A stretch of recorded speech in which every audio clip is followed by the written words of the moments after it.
அனைவருக்கும் வணக்கம். உங்களுக்கு கொஞ்சம் டைம் தரங்க. தமிழ்நாட்டில் இருக்கக்கூடிய மக்கள் இந்த பிரச்சனையெல்லாம் ஃபேஸ் பண்ணவே இல்லை அப்படின்னு உங்களுக்கு தோணுச்சு அப்படின்னா யோசிச்சு சொல்லுங்க. வீடியோவை பாஸ் பண்ணிட்டு போயிட்டு கமெண்ட்ல வந்து போடுங்க. இந்த பிரச்சனைலாம் தமிழ்நாட்டில் இல்லவே இல்லை அப்படின்னு போட்டுட்டு வந்து அதுக்கப்புறம் வீடியோவை பாருங்க.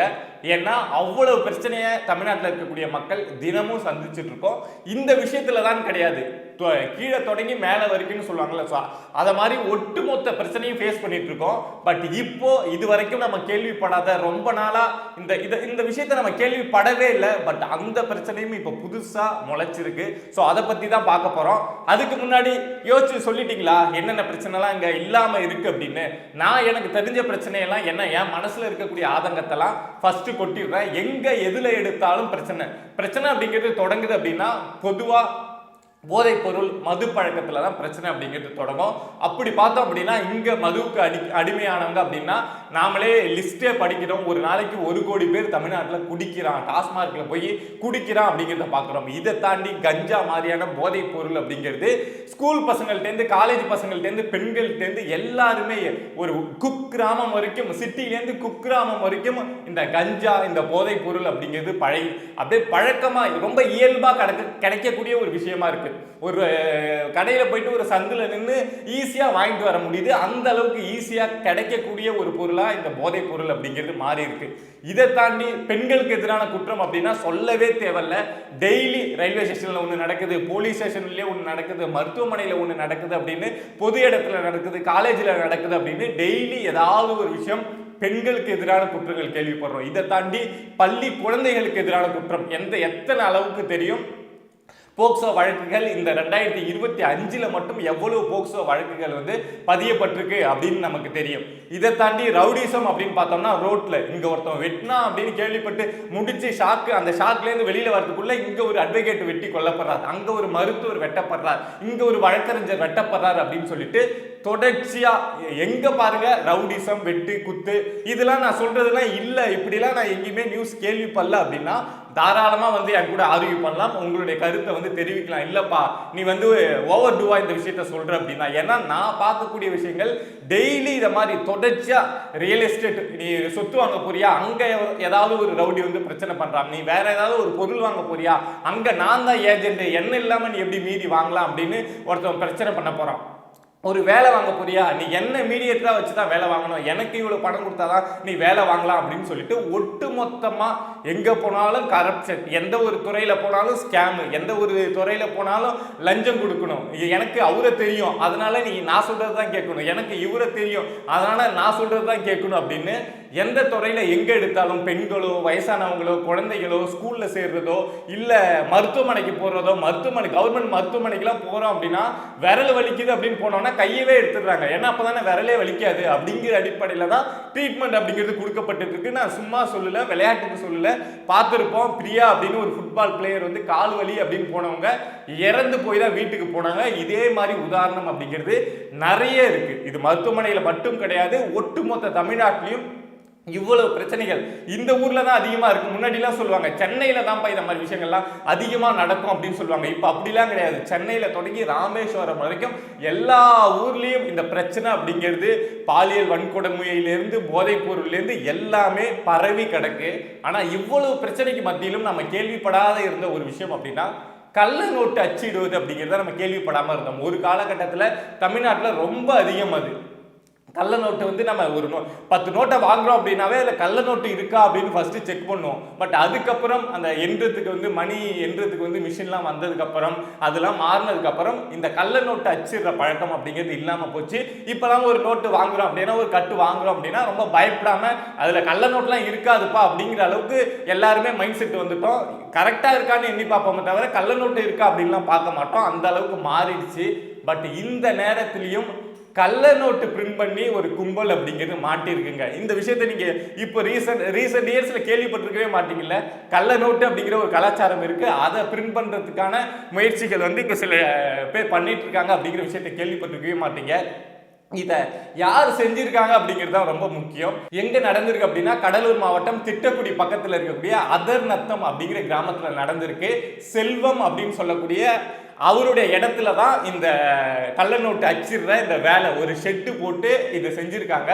இந்த செல்வம் யாரு அப்படின்னு பார்த்தீங்கன்னா மேற்கு மாவட்ட பொருளாளர் விசிகாவோட மேற்கு மாவட்ட பொருளாளர். அவருடைய இடத்துல தான் ஷெட்டு போட்டு இந்த கள்ள நோட்டு அச்சிடுறத வந்து ஒரு தொழிலா செய்யலாம் அப்படின்னு சொல்லிட்டு ஒரு 4-5 பேர் சேர்ந்து செஞ்சிருக்காங்க. ஸோ இங்க இதை மாதிரி நடக்குது, இதை மாதிரி கள்ள நோட்டு அச்சிட முயற்சி பண்றாங்க, இங்க கள்ள நோட்டு வந்து பிரிண்ட் பண்ணிட்டு இருக்காங்க அப்படிங்கிற செய்தி போலீஸுக்கு கிடைச்சி போலீஸ் அங்க போறாங்க. அங்கே போலீஸ் போகிறதுக்கு முன்னாடியே அந்த செல்வம் உட்பட எல்லாரும் வந்து அங்கேருந்து தப்பிச்சு போயிடுறாங்க. போலீஸ் அங்கே போயிட்டு பார்க்குறப்போ அந்த கள்ள நோட்டு பிரிண்ட் பண்ணுற மிஷினு, அந்த பேப்பர் பண்டிலு, இது இல்லாமல் ஏர் கன்னு, பிஸ்டல் ஏர் கன்னு, அப்புறம் நிறைய அங்கே லாரி, ஜேசிபி இயந்திரம், இந்த பணம் என்ற மிஷினு, அந்த ஷெட்டு எல்லாமே இருந்திருக்கு. ஆர்பிஐ முத்திரை, அந்த முத்திரை வேணும்ல, அந்த முத்திரையை வச்சு தானே அதை நம்ம நோட்டுன்னே நம்புவோம். ஸோ அந்த முத்திரை உட்பட எல்லாமே இருந்திருக்கு அந்த ஷெட்ல. இது இல்லாமல் ஒரு 1 லட்சம் ரூபாய் அந்த கள்ள நோட்டு பிரிண்ட் பண்ண பணமும் இருந்திருக்கு. இதுக்கு முன்னாடி எவ்வளவு பணத்தை சர்க்குலேட் பண்ணியிருக்காங்க அப்படின்னு தெரியல, எவ்வளவு பணத்தை பிரிண்ட் பண்ணி சர்க்குலேட்டுக்கு விட்டுருக்காங்க அப்படின்னு தெரியல. பட் அங்கிருந்து கைப்பற்றப்பட்ட பணம் அப்படிங்கிறது 1 லட்சம் ரூபா. ஏதோ ஒரு ஆர்பிஐ வந்து பிளான் பண்ணி நோட்டு பிரிண்ட் பண்ணுவாங்கல்ல, ஸோ அதை மாதிரி பிளான் பண்ணி பிரிண்ட் பண்ணியிருக்காங்க. எவ்வளவு பணம் இதுக்கு முன்னாடி சர்க்குலேட் பண்ணியிருக்காங்க அப்படிங்கிறது ரொம்ப முக்கியம். எவ்வளவு பணம் வந்து அந்த சுற்று வட்டாரத்தில் சர்க்குலேட் ஆகிருக்கு, யாருக்கு எவ்வளவு கொடுத்துருக்காங்க.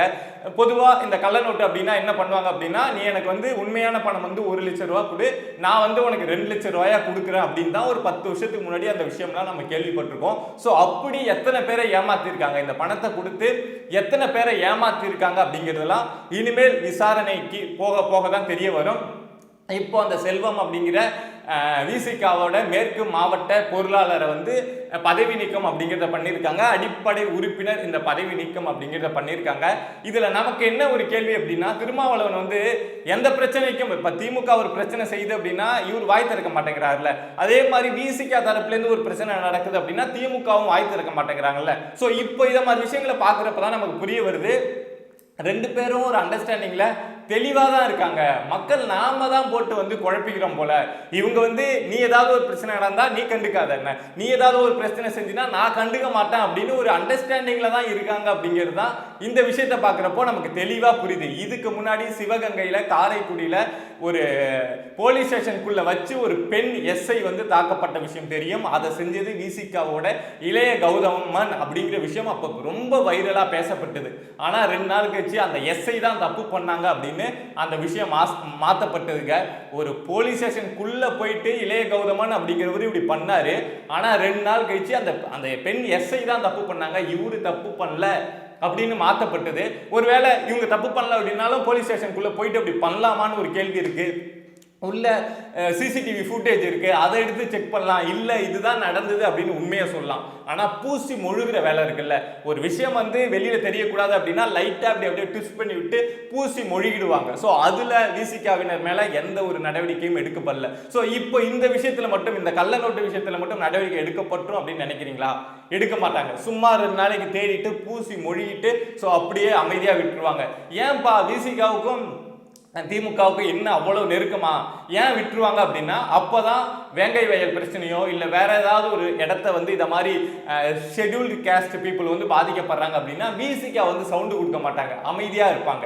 இப்போ வேங்கை வயல் பிரச்சனைக்கு வந்து உண்மை தெரியணும்னு இவங்க போராட்டம் கொடுத்தாங்கன்னா அது வந்து திமுகவுக்கு ஒரு ப்ரெஷர் ஆகும்ல. அப்போ இவங்க கேட்குறப்போ நான் அந்த பிரச்சனையில உனக்கு பேசாம இருந்தேன், நீ இந்த பிரச்சனையில எனக்கு பேசாம இரு அப்படின்னு 2 பேரும் தெளிவா ஒரு அண்டர்ஸ்டாண்டிங்ல நீ என் விஷயத்துல தலையிடாத, நான் உன் விஷயத்துல தலையிட மாட்டேன் அப்படின்னு இவங்க கூட்டணியில இருக்காங்க அப்படின்லாம் நினைச்சிக்காதீங்க. இவங்களுக்கு கூட்டணிலாம் முக்கியம் கிடையாது. பிரச்சனையிலிருந்து காப்பாத்திக்கணும், கீழே இருக்கக்கூடியவன் ஏதோ ஒரு வகையில திருட்டுத்தனம் பண்ணுவான், பிரச்சனையிலேருந்து காப்பாத்திக்கணும் அப்படிங்கிறது மட்டும்தான். இந்த கள்ள நோட்டுலாம் எந்த காலத்து கல்ச்சருங்க, நம்மளாம் அதெல்லாம் கேள்விப்படுறதே கிடையாதுங்க. நான் தான் சொல்றேன்ல, நம்மளாம் இப்ப பணத்தை வந்தா என்னைக்காவது கள்ள நோட்டு இருக்கான்னு செக் பண்ணிருப்போமா? ஆனா 10 வருஷத்துக்கு முன்னாடி கள்ள நோட்டு இருக்கான்னு தான் எல்லாருமே செக் பண்ணுவாங்க. அப்படி இருந்த கல்ச்சரு அதெல்லாம் அழிஞ்சு போய் ஒண்ணுமே இல்லாம பணம்லாம் மாறி போயிட்டு, பழைய 1000 ரூபா நோட்டு 500 ரூபா நோட்டுலாம் போயிட்டு இப்போ என்னென்னமோ மாறி வந்துட்டோம். பட் இப்போ இதையும் நாங்கள் கொண்டு வரோம் அப்படின்னு சொல்லிட்டு இதை மாதிரி ஒரு கும்பல் பண்ண ஆரம்பிச்சிருக்கு. இப்போ என்ன கேள்வி அப்படின்னா, இந்த ஒரு கும்பல் மட்டும்தான் பண்ணிட்டு இருக்கா அப்படிங்கிறது தான் கேள்வி.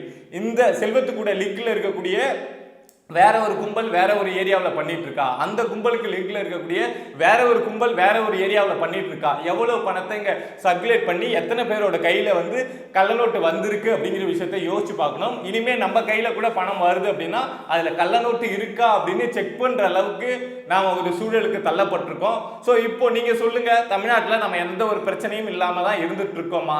இதுக்கு முன்னாடி நீங்க ஏதாவது பிரச்சனை யோசிச்சு வச்சிருந்திருக்கலாம், இந்த கள்ளநோட்டு பிரச்சனையை நீங்க யோசிச்சு வச்சீங்களா அப்படின்னு சொல்லுங்க. இதை மாதிரி இப்போ நிறைய நடக்குதுங்க. தனியாக யாருன்னே தெரியாதவங்க வந்து ஒரு ஊரில் வந்து திடீர்னு ஷெட்டு போடுவாங்க. நார்த் இந்தியாக்காரங்களாக இருப்பாங்க.